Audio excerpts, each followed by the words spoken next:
today Joe Howe and John Trethui for the Boxing Voice. Pleased to be joined this time by Matchroom's Kevin Rooney. How are you, Kevin? I'm doing well, thanks, guys. Good, thanks for joining us. What time is it over there today? It is 4 o'clock right now.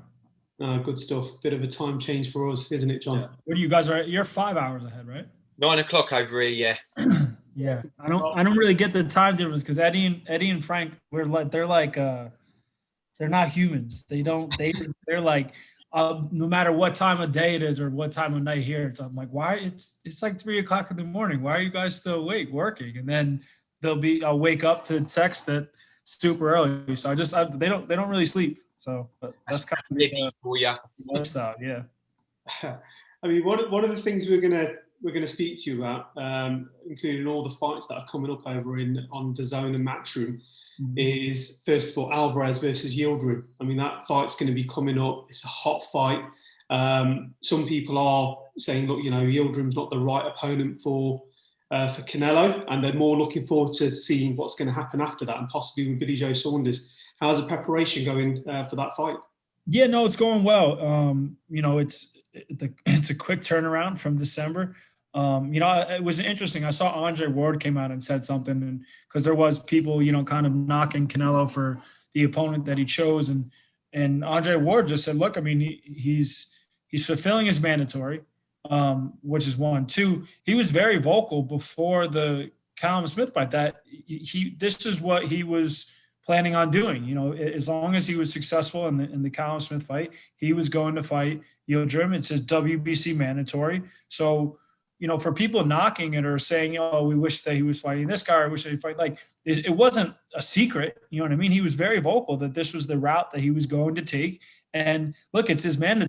You know what I mean? The mandatories are put into place for a reason. He's going to have to fulfill it sooner rather than later. So for him to come right back, I mean, with everything that happened last year with the pandemic, he didn't fight as nearly as often as he would like. So now he's getting back on track, and hopefully we'll have his May and September date. So, I mean, for us as a fan, it's a treat. You know what I mean? He just beat the best 168 pounder in the world outside of himself in December, and he's coming right back in February. And then again, if everything goes according to plan, there's no injuries, you're going to get to see him in May. So for anyone who's upset about it, it's like we had a 7 months or 6 months, whatever it was last year, of no boxing. So I mean, anytime you're going to get to see a Canelo fight or be involved with a Canelo fight with fans there, it's exciting for all of us. And with that as well, is it definitely 100% going to be Billy Joe Saunders? And is it going to be on because people are just saying that it has to be next? I mean, Billy Joe's been waiting, and surely it has to be, if you can give anything away. I mean, I think, what you read and what you hear and what I've seen Eddie say is, the information that I know. And I think that's a fight that everyone's, anticipating and hoping for. And look, before the lockdown last year, the fight was essentially made. It wasn't announced. They were, I think, either days or weeks away from announcing it, and it didn't happen. So, again, Canelo's been very vocal. He wants to unify the division. You have Billy Joe Saunders there, has another belt in that division. He's represented by Matchroom. He fights on Dazn. It makes perfect sense. And again, it's a fight that people are generally excited about and intrigued about. And it's one that hopefully we can, get made. And hopefully, again, look, Canelo has to take care of business on the 27th. He's not looking past Yildirim. People, yet knock Yildirim for what he's done in his career, but I mean, he's a tremendous career. And then he's training with Joel Diaz now. And Joel's very impressed with what he's seen before. And he did an interview the other day and was just saying, like, I met Andy before, and he had no direction. He had no trainer. He had no one guiding his career. He's like, this guy is very, very good. He just needed someone to kind of fine tune. And that's what Joel's doing. And look, Joel's a tremendous trainer. He got a bunch of guys that from our roster that he trains. And if he's working with a fighter, he's only going to elevate them. So, that's the Canelo's preparing for, the best Andy Yildirim that we're going to see. And that's what we're all expecting. And do you see his, Billy Joe's southpaw style causing Canelo problems? Because the way that it's fair to say he dismantled Callum Smith, I wasn't expecting it to be that much of an easy night's work. Callum Smith is a fantastic fighter. For him to dispose of Callum Smith in that manner, was quite devastating. Yeah, I mean, it was wild. All of us that were there. I mean, I don't think. I mean, you just said no one anticipated him having the night that he had, and yeah, he kind of did what he wanted and had his way with Callum, and it was surprising. It was shocking for all of us because again, going into that, in our view, and I think the world boxing view, Callum was the best 168 pounder in the world. He was long. He's a good boxer. He has good defense. He has good hand speed. He did everything good that was supposed to create problems for Canelo. And, Canelo just, it was a tough, I mean, look, any fight's a tough fight, but like, if I don't want to throw around the terminology easy, but like, I mean, at some points in the fight he made it look easy. It was a dominating performance. And, obviously you can't not take away, how much the arm injury affected Callum. There was, he had some lingering issues that were going on. So, but I mean, look, Canelo looks sensational. And the going back into Canelo's earlier in his career, it was the thing that he didn't want to fight southpaws. You know what I mean? And I think it came from the Lara fight. He didn't look spectacular in that fight. Some people had Lara winning, but I think if you're comparing what Canelo did back then and the fighter that he was back then to now, it's you can't. You know what I mean? He was still a kid when he was fighting back then, and he's developed so much since then. His defense, his offense, he's just a completely different fighter who fought Lara that is going to fight Saunders if that fight happens. But yeah, I mean, again, Billy has stylistically, you would think, would propose a lot of problems and elements that would give Canelo difficulty, but hopefully we'll find out on May 8th. May 1st or May 8th, I heard this could be either of those dates. You're almost giving it away. To the first card. Just while we're on that card, Kevin, the upcoming Alvarez one, I'm looking forward. Have you got Zhang? Is that the right name? Potentially on the card. Needs for any of the fans who aren't aware, he's a lot of noise coming out of China about him. He's a heavyweight with a record of 22-0. Is that right? Yes, correct. And he was, a tremendous amateur coming up. He ended up being, what happened with Zhang was he was signed with Rock Nation for a bit. So. Rock Nation is no longer in the boxing business, but he was kind of tied up there. But yeah, he lives here. He lives and trains in New Jersey. He's a big dude, big bang. He's got decent hand speed for how big he is as well. And look, if he can continue to stay busy and stay active and keep winning, I mean, look, him versus AJ over in China, and nice little world tour for AJ, and you know what I mean? But, he's a fun guy to deal with. He's a fun person to work with. His English is getting a little bit better. So, yeah, he's very enjoyable. We're excited to have him right back, on the 27th. I imagine his following must be immense. As you say, if he starts stepping up the levels, something like an AJ fight, that would be like massive, not just a massive heavyweight showdown because it's China, etc. Just quickly going back to the Alvarez card before I move away from that one, you've also got Golovkin at the moment, who would have hoped for that trilogy fight with Alvarez. It looks like that probably won't happen because, as you mentioned, it's great that it looks like we might get Alvarez out twice in the first part of the year. But if he's tied up, where do you think Golovkin goes? It's interesting to see what path he takes, because in his mind, if the Canelo, the third fight is still realistic, and if it's still out there, you would conceivably think that he's going to take the least resistance to keep himself available for that. We have Demetrius Andrade, and Demetrius Andrade, I know there's a lot of talk the WBO ordered his mandatory versus Liam Williams, but and Eddie has come out and say, look, if Golovkin is going to continue to wait around, you want to see him in exciting and compelling fights. So him fighting his mandatories in the Seleckis of the world, and the Zarametas of the world, you're not going to get fans excited. Him fighting a Demetrius Andrade, who's a 2-division undefeated world champion, who has a piece of the middleweight division, that's a huge fight. And Demetrius has come out and said that he wants a big fight. He's not made it a secret. He's not one of the guys that prices himself out and one of the people that says, well, yeah, I want that big fight, but you're going to have to pay me X amount of dollars. He's saying, I just want the opportunity. I want the opportunity to show the world how good I am.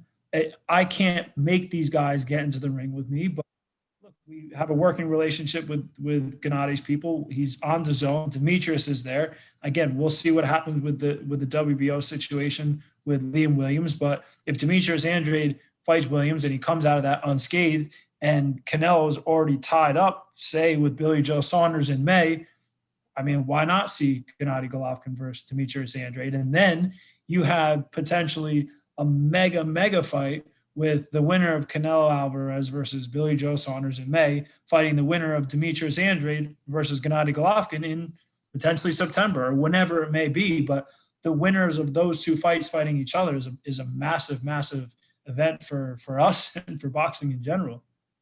You're so easy to interview, mate. You've just answered all the questions I've got in about 5 minutes on Demetrius Andrade, so I don't need to cover that bit now. Just quickly, while you're on Demetrius Andrade, a couple of questions. You've articulated that really well.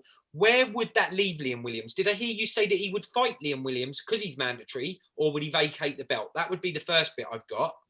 Yeah, I mean, Demetrius has been vocal about it as well, where I know there was talk, when they were trying to make the Saunders fight and Saunders was like, well, vacate and come up. And Demetrius is like, look, I'm not an idiot. You know what I mean? Like if I have a signed contract and it says I need to vacate to come up to fight you, that's one thing, but I'm not just going to vacate my title. Like that's what, for Demetrius is makes him as relevant as he is in the middleweight division, because he has a piece of that crown, where again, stylistically, no one is, and you've seen it, no one is chomping at the bit to fight Demetrius Andrade. He's, again, tall, he's a southpaw, he has good power, he has good speed, he has the amateur pedigree. So for him, having a piece of that title is what you would conceivably think would make someone want to say, okay, I'll fight Demetrius Andrade because of the risk of, at least it's not a high risk, low reward thing where it's like, he has a piece of the title. So if I beat him, it's not for nothing.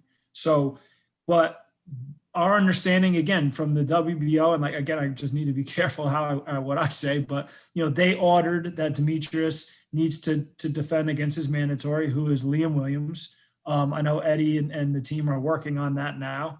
I don't know when the date would have to be, but again, in a perfect world, it's in that kind of spring timeline, kind of either before or after again, if Canelo Saunders happens, it's right around that time frame. And then whatever Gennady Golovkin is going to do, is he just going to sit around, or is he going to try to fight someone in the spring or early summer? And then it's like, it's just an exciting time for that division, because you have all those guys one way or another. If they're not fighting each other, they're fighting someone else, but they're keeping their names out there. And then it's kind of this just pool of, look, Canelo beat Callum. So now that's one guy that's, taking a step back from the division. I think Callum is going to storm back, and he's still going to be a problem for anyone at 168, or if he moves up to 175, whatever his choice may be. But look, you still have a Demetrius Andrade, an undefeated world champion who could move up to super middleweight. You have Billy Joe Saunders, an undefeated 2-division champion at super middleweight, who said he could move back down. So between Canelo, Billy Joe Saunders, Demetrius Andrade, Gennady Golovkin, you throw guys' names in like Benavidez and Caleb Plant and Charlo, it's a great division, the 160 to 168. There's a lot of exciting things happening there. And we have a lot of pieces of that puzzle. And Eddie has said before, like, wherever the business is, wherever I can make the best fight for my fighters and for boxing, I'm going to try to do that. And you've seen he's done work with Al Heyman before. You've seen he's done work with Bob Arum before. There's no one that Eddie can't work with. You know what I mean? Eddie's the one I think is the most vocal about, like, let's just make the best fights possible. And he's the one that's putting his foot forward and actually trying to go out there and do that. Great analysis on the middleweights there. Just before I move divisions, one or two rumours over here that maybe Demetrius Andrade, not falling out of love with the sport, but maybe a little bit overweight and a bit frustrated that he hasn't got maybe that defining fight. Are they just rumours? Could you clear that up for us, Kevin? Yeah, I mean, I think it's not even so much rumors. He's vocal about it. You know what I mean? He is frustrated. Where it was, he was the situation that he was in with his previous representatives on the promotional side. It's been said and done. He's free from that now. But I mean, look, Demetrius, feels that he should be a bigger superstar than he is, and as a friend of Demetrius and someone who's known him for a while, I agree with him. You know what I mean? His fight with us in Providence last summer was the first time that he's ever fought in Providence. It's the first time he's ever fought at home. It's like he was an Olympian, from Rhode Island, from Providence, was an amateur standout, a star. He represented his country. How is he now a world champion even at junior middleweight, and he's never fought at home? It was just like his representation. It was just kind of shocking. And then he was go through these long lulls where he wouldn't fight. And then there was the situation again with HBO and then Rock Nation. And it was like, okay, we got him now. Eddie has him with Matchroom. Eddie's keeping him super active. He goes out there and it's like he has his first fight. He kind of, he's supposed to fight Saunders coming off a long layoff, and everything happens with Saunders. He fights the Walter Dock now, which was like, for him, he's like, I'm training for a slick southpaw, and I end up fighting this massive right-handed slugger, and I drop him 4 times. I win easily. And then the next fight, he fought Akavov. He was diagnosed with shoulder problems going in. He had MRIs afterwards. He literally won the fight on one hand. Then he goes and fights Selecki. And I mean, this is the same Selecki that gave Daniel Jacobs a tremendous fight. You know what I mean? Like, was nip and tuck the whole fight. Demetrius drops him in the first round, and then Selecki just basically didn't come forward for the rest of the fight. I mean, won every single round. And then it's like, all right, well, we need to see knockouts out of you. Okay, so I'll fight Luke Keeler. Like, that's who you line me up against. And again, he went in there and he just dominated Luke Keeler, stopped him. And now again, it's like he's an undefeated 2-division world champion, who's an Olympian. Why aren't, Eddie was very vocal about, he made a very good offer to Charlo to fight him. And for whatever reason, Charlo turned it down. If I'm Gennady Golovkin and I'm waiting for this Canelo fight, I want to go out there and continue to impress. I have a guy who's sitting there on the Dazn platform with a promoter that I can work with, who has a piece of the middleweight championship. Yeah, let me go grab that, or let me at least try to go grab that. So it's just, you have to understand Demetrius' frustration. It's like, why is he such an avoided guy, even when he has the belt? You know what I mean? And look, Liam Williams is talked a very good game, and he is the Minotaur, and he's looked sensational since moving up to 160. And if that's the fight that's going to happen, I think it will be, a very tremendous and exciting fight. Demetrius is very confident going into it. I think that Liam has gotten under his skin a little bit.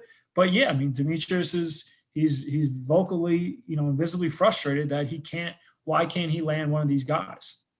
Great. Well, if Demetrius Andrade, who's happy and fighting the top people, because sometimes I don't think he gets the respect or the attention that some of the others do, like the Alvarez's and Golovkins, like we mentioned. So that'll be good for him anyway. Right, moving divisions, Kevin. I'd say my favourite division at the moment, probably the lightweight, red hot, that division. It reminds me, I said this to someone else the other day, but it reminds me of probably the 80s where you had the Fab Four, your Hagler, Hearns, Duran, Sugar Ray. There's 5 fighters, in my opinion, that on any night, I think any one of them could beat each other. So Devin Haney's your man there at lightweight. What are the chances of seeing him out soon? And if so, who might that be against? Yeah, it's going to be interesting. I mean, it's funny to me, and again, Devin has come out and said it, and Eddie as well has said, like, Ryan Garcia fought Luke Campbell for the winner to have the right to fight Devin Haney. That was the reason that they were fighting. The winner was due to fight, like, they were fighting for the interim title to fight Devin Haney. And then Devin said before, if Ryan wins, he's not going to fight me. He's like, I'm cheering for Luke because I know Luke will fight me. Sure enough, Ryan wins, and Devin's name is the last thing that comes out of his mouth. I mean, he starts, pushing for the Tank Davis fight, and it's like this facade almost that the two of them came up with to kind of, confuse everyone. Because again, Eddie said, look, in addition to Ryan now becoming the mandatory challenger for Devin Haney, Ryan's on the DAZN platform. He's with Golden Boy. He has an exclusive partnership with DAZN. Gervonta Davis is with Al Heyman. He's with PBC. So unless Al is somehow bringing Gervonta over to DAZN, how are you even going to make that fight? And then all of a sudden this Manny Pacquiao thing comes out, and now the Manny Pacquiao is the focus and not Gervonta Davis, and it's potentially an exhibition, or potentially it's a real fight, and no one really knows what it is.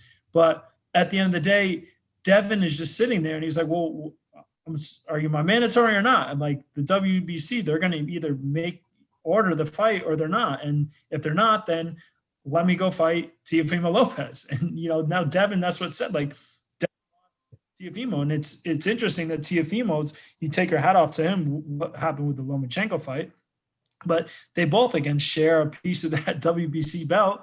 And Devin's like, yeah, if I can't fight Ryan Garcia, or if he's not going to fight me, then yeah, I want to fight Teofimo Lopez because he has all the other belts. And that's the next biggest fight in boxing for me outside of Ryan is Teofimo. So, I mean, if that's going to happen, I don't know. Teofimo has his mandatory with Kambosos. So it will be interesting to see how it all plays out. It will be interesting to see what the WBC orders, because you have Fortuna's name there as well. But for us, for boxing, and again, with all due respect to Fortuna, he's not in that list of the 5 names that, we were just, starting to discuss.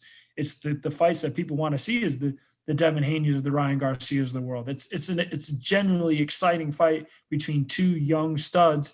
And yeah, it's a throwback to that era you talked about before, where one loss didn't mean your career was over. I think so many people nowadays are so obsessed with having that 0 and keeping their record perfect, where it's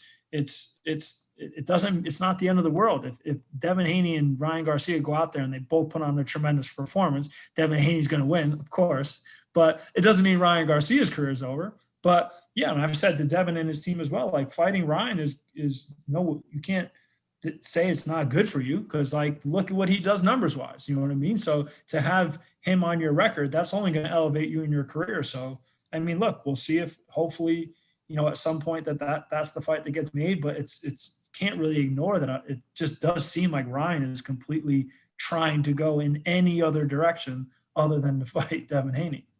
Interesting. I guess the good thing being 4 or 5 of them at that weight, should you have a problem getting that fight made with one of them, there is somewhere else to hopefully go. We didn't even mention, you briefly touched on Tank Davis. We haven't even mentioned Lomachenko there. Many fans, I don't think we've seen the end of him. Myself on the night, Teofimo definitely won the fight, but I weren't sure whether that was the best Lomachenko, and he could come again as well. Yeah, I agree with you. And I think that, Lomachenko was probably, I think his best weight is probably 130 pounds, to be honest. Eddie compared Canelo to that, saying that I don't think, unless Canelo goes out of his comfort zone with regards to weight, I don't see anybody that beats him. And I think that was the case with Lomachenko, where, 130, he's not a big 135 pounder. I don't think he's even a big 130 pounder. You know what I mean? So you've seen that when he moved up to 135, he had trouble with guys. And so it'll be interesting to see if he goes back to 130, if he stays at 135. I think he's a very proud human being and individual. So I think if he feels he has unfinished business left at 135, he's going to stay there. But we'll see. There's interesting fights for him to be made at 130. So we'll see what direction he wants to go in. Definitely. It's going to be a good night. I mean, I read somewhere as well that Teofimo Lopez was even calling out Josh Taylor as well. So there's a lot that can happen cross division, cross platform on that fight as well, which would be really interesting. Yeah, and I think too, I mean, Teofimo is made it no secret that he plans on going up to 140 pounds. I think Devin Haney will go up to 140 pounds. They're young kids, and they're still coming into their body, and they're still putting on size and still putting on mass. And I don't think it's as easy for them to make the weight anymore. But I think where they're at right now, yeah, there's a lot of noise to be made at 135 and a lot of big business to be made at 35. And then after they can, whoever cement themselves as the true king at 135, immediately one of them is going to jump up to 140. Or maybe they'll just chase each other up to 140. Hopefully we'll get to see all that. How's prep going for the Estrada Chocolatito unification fight? I mean, that's really close now, isn't it? Yeah. I was looking forward to. How's prep going for that fight? Yeah, no, it's good. It's it seems like we get these Canelo fights, and then we either have something right before or right afterwards. That it's. I mean, look, it's fun. It's challenging. You know what I mean? To be able to work on back-to-back massive events like that. It's, from a pure boxing fan standpoint, I can't wait to see that fight. You know what I mean? We were at the hotel. We had some meetings in Dallas earlier this week, and joked. We were talking about one of the tubs in the bathroom, and I'm like, well, the guys can fit in there, to help lose their weight. And then the one hotel was like, how big is he? And I'm like, he's only 115 pounds. And he's like, what, 115 pounds? Because again, people don't really understand boxing. And they're like, he's a grown man? I'm like, yeah, he's 115 pounds. So, but I mean, look, those guys are going to go at it. And that's a fight, you know, it's been so many years in the making. And, you know, we had the show in October in Mexico, and they were both on, and they both acknowledged that, you know, afterwards, that this is, you know, the best fight to be made in that division is them. And we're at the hotel, and they took a photo together, and they embraced, but you know, they're two true gentlemen and professionals in the sport. But I mean, come fight night, that's going to be a savage affair that, you know, we're excited to be able to work on that and be there and see what's going to happen. Is it going to be repeat or revenge? You know what I mean? I think this is a fight that Estrada has wanted for a long time. You know, after the Rungvisai fights, people kind of wrote Chocolatito off. And then, I mean, he looks sensational against Canelo V. So we're going to see, you know, who has the most left in the tank. And I can't see it being anything but an absolute barn burner of a war of a fight. I mean, another fight that I think's gone under the radar is Joseph Parker and Junior Farr, February 27th. John, I know you're looking forward to that one as well, aren't you, mate? We spoke to both Junior and Joseph, and originally scheduled for December, then he got pushed again. Spoke to Kevin Barry not so long ago as well. He said that Joseph's ready, even if he had one arm, he'd definitely take that fight. Have you had much to do with the guys over there? Yeah, I mean, we have a great relationship with Joseph and his team. They're promoting their own event over there. We're obviously involved with it. It's an interesting fight for sure, because it's you know, two Samoan guys. It's two, you know, Joseph. People forget because he's been in such big fights already, and he was a world champion early in his career. He's still young. You know what I mean? Like, he's a very young guy. I know that they have history from the amateurs, these two guys, but yeah, I think it's an intriguing fight. It's the winner surely will be in line for either, if not a title, like another massive fight. I know Joseph and Chisora are like starting to go, you know, jab at each other again, which is all fun. I mean, Joseph is, if you spend any time with him, he's just like, he's one of my favorite people. Just, he's a human being. And then, I mean, during lockdown, I mean, he just completely stole the show with like the videos he was putting up. And I just seen he did one for like Happy Gilmore last week. And it's just, he's just a fun guy. But then again, it's like, I remember after his fight in Dallas, he had a sensational knockout win. And I'm like, in the dressing room afterwards, I'm like, man, like, you look mean in there. I'm like, I've never seen you look, because every other time you see him, hey brother, and a big hug and smiles. And it's like, it's just, it shows you they're able to flip that switch. And once they get in the ring, and he said, and then he says, I look mean. And I'm like, yeah. And then he just like starts dying laughing. He's like, well, I'm not a mean person. He was like, I was just doing my job. But yeah, no, it's a fight we're very excited about. We're very excited to be involved with. And yeah, I mean, we feel that Joseph is going to shine in that fight. And then it's just, whether it's another world title shot after that, whether it's the Chisora fight or whoever it is, it's going to be a massive night for him, you know, moving forward. Just before, Dave's going to talk to you about the $64 million question in a minute, which is Fury and AJ. But before I do on that, I had the privilege of interviewing a couple of your up-and-coming fighters, so Ray Ford and Amo Williams, who are both great lads. When can we expect to see them back out? So it looks very likely that Amo will be on the Estrada Chocolatito card. Texas boy, makes sense for him to be there. Keep him on schedule for, you know, keeping him out as much as we can. Ray will likely be coming back in April, depending on like how our schedule goes out. You know, it's tough where it's like before we were able to bring these guys over to the UK and, you know, kind of give them the best of both worlds. And now with the travel restrictions, it's a little bit different. But I mean, look, we're hoping that, you know, by spring, summer, fall, whenever things starting to flatten out and loosen up a little bit, we'll be able to start getting these guys back over there. Cause that's, you know, one of the selling points for us. And when Eddie was signing these kids, where he's like, look, I'm not only are you going to be active here in the US, we're going to bring you over to the UK. And I mean, UK boxing fans are some of the best in the world. So to have them have the opportunity to fight in front of those fans, which they both have already, it's like, it's special to them. You know what I mean? So, but look, they're both, you know, fast tracking right now. They're two of the guys on our roster that any names you throw their way and they're like, sure, you know what I mean? Just as long as I have enough time, like I'll fight him. And it's a lot of the times that we're getting guys turning them down because it's like for them, they're deemed as kind of that high risk, low reward. But we're saying, look, we're giving you the opportunity to fight our guys, and they're just like, no, I'm good. Not for Ammo Williams, for Ray Ford. And look, I think between him and the Mark Castro and Pacheco and Espino and Rashad and Nikita, we have some of the best stable, young stable in all boxing. But yeah, those two guys right now are kind of standing out in the sense that they want big fights. You know what I mean? We almost have to settle down, guys. Like you don't have to rush through it. You know what I mean? There's going to be a gradual progression to get there. But yeah, they're fun guys to work with. They're gentlemen and they're professionals. They're always in shape. We expect big things out of both of those guys. And as you say, later on in the year, when the restrictions hopefully aren't as bad, they can come between the US and England because there's great cards over here. And when I spoke to Austin, he said he enjoyed his time over in England and that we looked after him. Yeah. So good. Cool. Good stuff. And he's an Arsenal fan as well, I think. Who? Ammo Williams. I saw him wearing an Arsenal top. No. I liked him before you told me that. I'm going to have to sort it out. I'll get him a Chelsea shirt and just send it to him. I don't think you're converted, mate.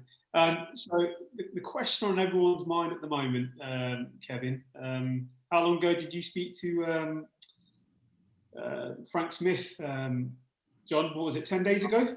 Yeah, I had Frank on just over a week ago about the AJ stuff. So we're waiting for a date at that time, I think, weren't we? Yeah. Anything else yet? Yeah, anything new on that? We're all waiting for any news you've got, anything at all. Nothing on my part. I mean, the news I have is what I read, you know what I mean? And it's, I know the talks seem to be progressing along. I know Eddie and Frank and Sean on our team are working very hard on it. They've thrown around some tentative dates for late spring and early summer.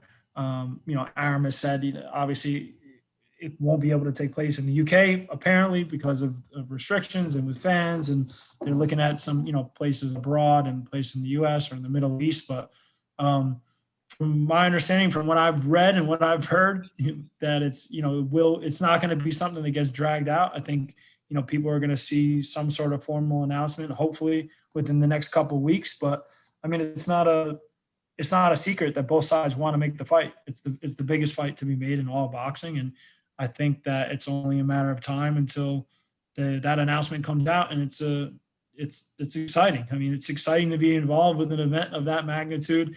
It's exciting to be involved with AJ's team. I mean, I pick AJ, of course. And it's like, I know that you're not supposed to make that call, but I remember it was after the first Ruiz fight, and I was talking to someone and they're or it was maybe the second, it was just a friend, and I'm having a conversation, and they're like, that's you still think AJ's the best heavyweight in the world? I'm like, yeah, I do. You know what I mean? Like, he had one bad night against a very good opponent. You know what I mean? Like, and again, like, you see Ruiz and you just see the way he looks, and everyone's, well, he's short, he's stocky, but he has really good hand speed. And until you see that up close and in person, it's almost shocking. So it's like, okay, I'm preparing for someone with good hand speed, and then you see him, and it's like, okay, well, I know I got to be wary of that. But then when he starts letting those punches go, I mean, his hand speed is like that of a middleweight. And I mean, look, up to that point, like AJ's career, I mean, look at the guys that he fought and look at the guys that he beat. And it was just all of a sudden he has one, relatively bad night, and everyone like writes him off. And then he comes back in the rematch and he has a sensational performance.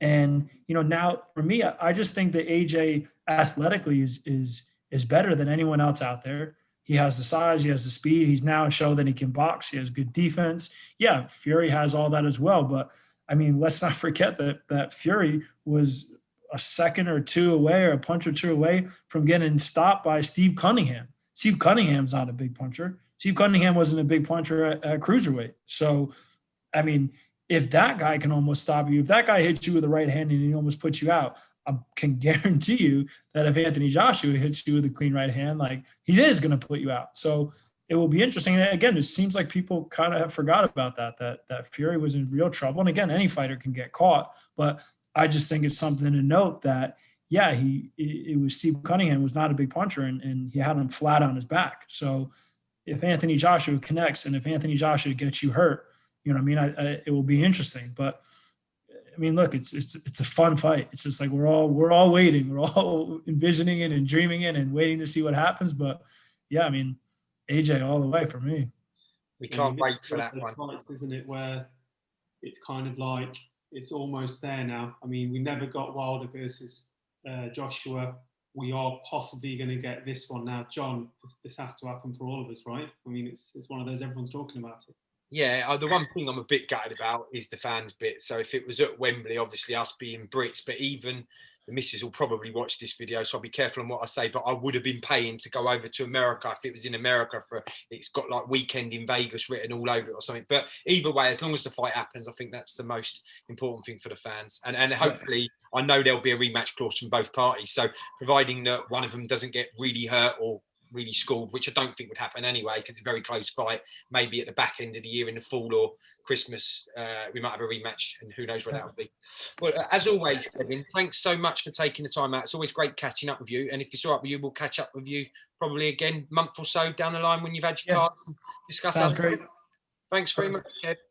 Sounds good, guys. So if you enjoyed the video, feel free to hit the like, subscribe, and share. As always, if you want to support us to the next level, head over to the patreon.com/ThaBoxingVoice. We have tons of exclusive from Border Wars, Entitled, betting shows, the list goes on and on and on. But in addition to that, if you guys have questions for fighters, trainers, and promoters, this is where you can submit them. We will run out, get these questions answered, and put it back on the show just for you guys. Appreciate it. Peace.